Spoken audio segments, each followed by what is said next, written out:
Sa bahaging ito ng Lipa sa Batangas, kalabaw pa rin ang kasangga ng maraming magsasaka sa paghahanda ng lupa bago ito taniman ng palay.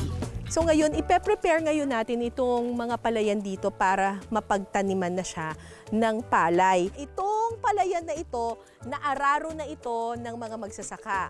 Hindi nila yan matataniman kapag baku-baku siya. So kailangan natin siyang patagin. Magpapaana lang, kuya. Wala namang mga bubog dito. Wala. Ay, ba't ang init? Mainit ang tubig. Ang init ng tubig. Tubig, parang nabilis. Baka may umihi dito. Kalabaw. Hindi kaya? Ihila kalabaw. Ang init! Wait lang! Kuya! Ang bilis eh! Ano ba yun? Teka, ano gagawin? Takot sa tao ito. Hindi lang pala inaararo ang lupa. Aba, sinusuyod din ito para bumuhaghag at matanggal ang mga natitirang tipak o buo-buong putik.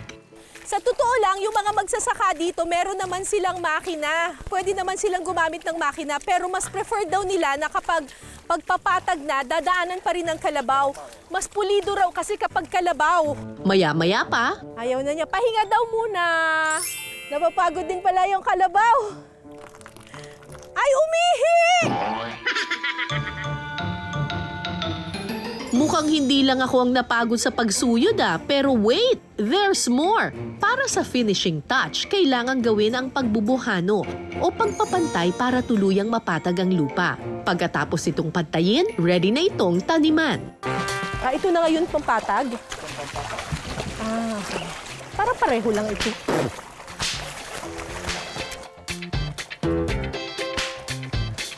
Tama na!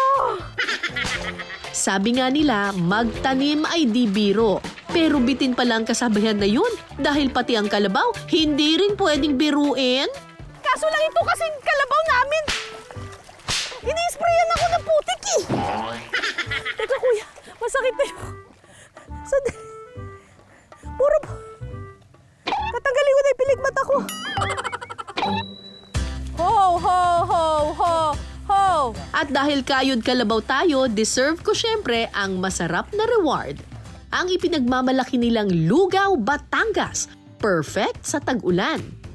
Kasama ko dito si Kuya Lakay na magtuturo sa atin paano ito lutuin. Okay.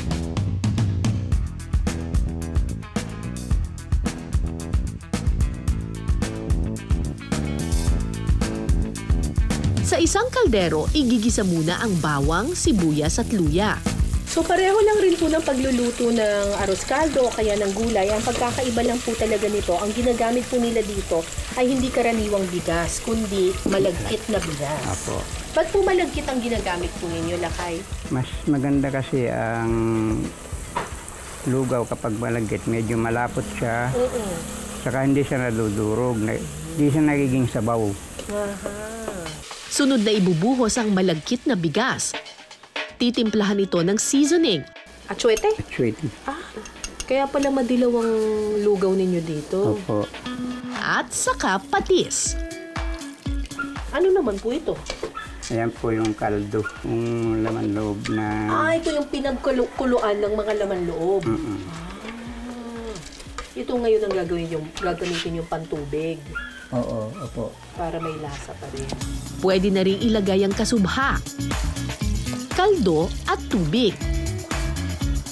Pakukuluin ito ng 20 minuto hanggang sa tuluyang lumapot ang lugaw. Wow! Grabe! Parang kumunoy. Talaga yung kulo. Ang ganda ng kulo niya, tapos ang lapot talaga. Kapag luto na ang lugaw, pwede na itong isalin sa isang malinis na mangkok. At saka ito lalagyan ng iba't ibang toppings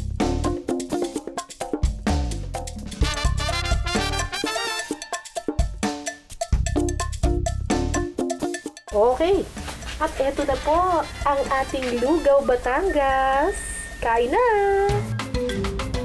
ang ipinagmamalaking lugaw ng Batangas, matitikman natin mamaya.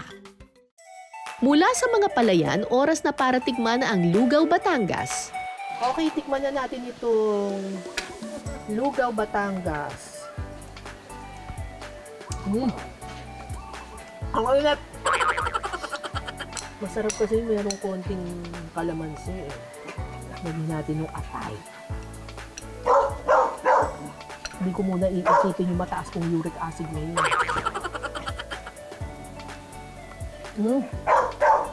Sarap.